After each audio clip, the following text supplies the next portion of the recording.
लेखन व माय मग कुणी नाही केलं भलं व माय अग दिल्लीचं दालन फुलं व माय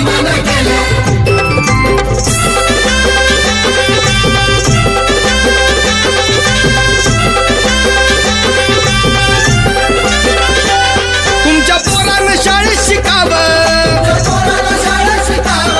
आशाला चारीला मुकावं असं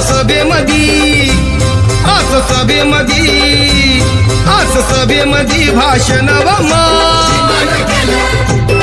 मग कुणी नाही केलं भलं व माय अग दिल्ली